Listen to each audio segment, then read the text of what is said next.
Well, Pete, the Edmonton Oilers showed a 33-point improvement from one year to the next. So what do you guys do for an encore?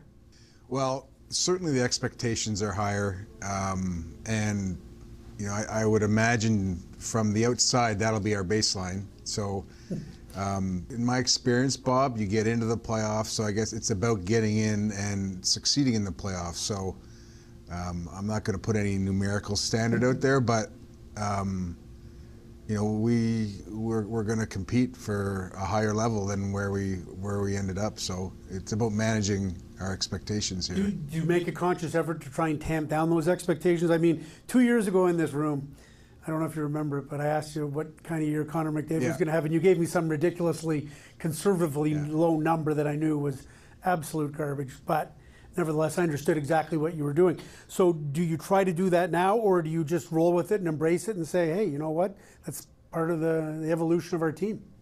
Well, I think it's important, and the guys know, but it's important to stress that you know, you have to make hay when the sun shines, and we've got a good team. We've got a team that's really benefited from a couple of playoff rounds. We had some significant ups and downs in those playoffs, and we have to decrease that variance. We've got to, you know, you have to be a little more committed mentally to be able to withstand those ups and downs and avoid them. So that's on the coaches, and Todd and I have talked about of you know, having an even keel all year and knowing what the mission is. As far as me and, you know, embracing whatever happens, I don't have a lot of ups and downs, Bob. I see the talent on this team. I see the young talent. Now, Leon and Connor aside, I see the young talent still growing, and it's a pleasure for me to see that other talent grow. But having said that, we're paid to win, and we've got a team that can contend. And I think it's just about keeping an even keel and knowing that we're a contender. It's funny how the game's gone. What Connor McDavid's done for the Edmonton Oilers, you could also put Leon in that category.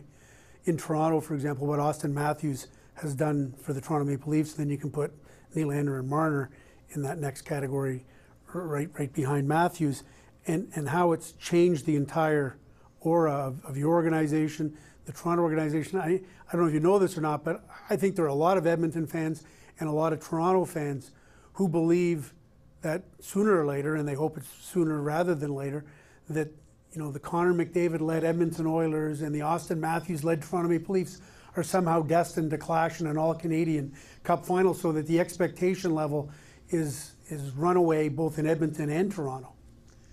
Yeah, I've seen those comments, those statements, and it's certainly possible. You know as well as I do. I mean, it takes a lot of hard work to even get to the finals, and it takes a lot of luck. So, you know, who knows? Who knows? I know, admiring that group from afar in Toronto, they've done a lot of good things.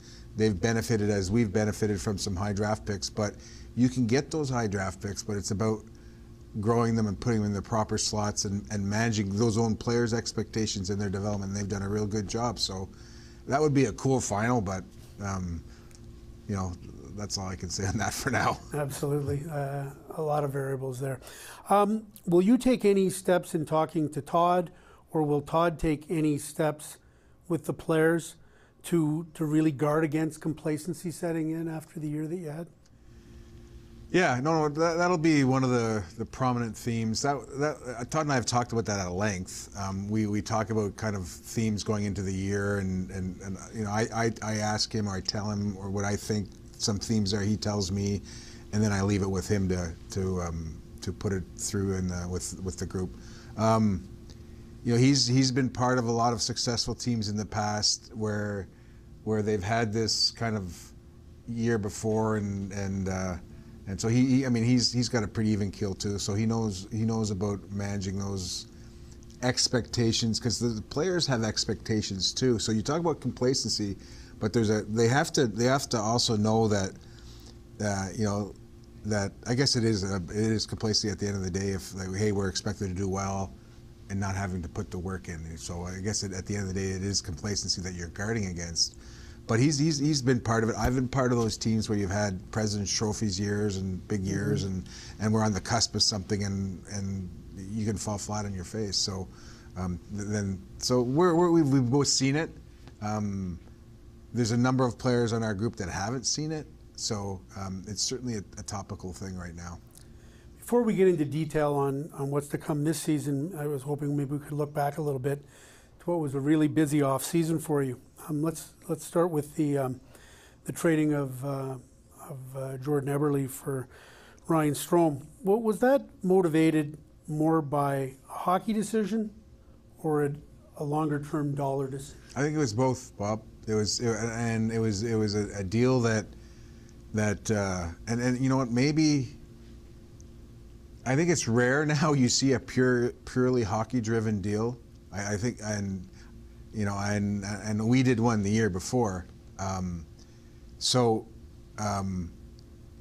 we were able to. I think we were able to really, and Garth was in a position to do this deal for reasons also, but we were able to do this trade, and it dovetails into our forward planning for salary cap purposes, but also we get a young player who we feel strongly in. So that was kind of the first step, and a larger the larger puzzle, and you'll probably talk about these other moves and contracts we had to sign. So we had to get on it quickly because the July 1 happens quickly, and you have to be prepared for it cap wise and roster wise.